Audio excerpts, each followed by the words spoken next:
Une faible fécondité et l'amélioration de la santé dans les pays en développement comme dans les pays développés amplifient le vieillissement de la population mondiale. La proportion des personnes de plus de 60 ans dans le monde va plus que doubler durant ce siècle, passant de 841 millions en 2014 à quelques 2 milliards en 2050. En 2020, pour la première fois dans l'histoire, leur nombre dépassera celui des enfants de moins de 5 ans.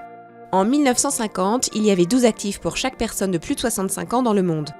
En 2013, il n'était plus que 8. En 2050, ils ne seront probablement que 4.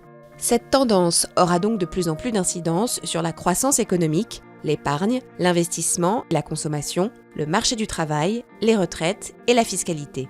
Elle ne sera pas non plus sans conséquence sur la santé et les soins médicaux, les services sociaux, la composition des familles et les conditions de vie, le logement et les migrations. La part croissante des personnes âgées est particulièrement prononcée en Asie, en Europe et en Amérique latine. Parallèlement, les pays les moins avancés, qui ont pourtant une population plus jeune, connaissent eux aussi un taux de vieillissement rapide, sans toutefois disposer du temps nécessaire pour s'y préparer.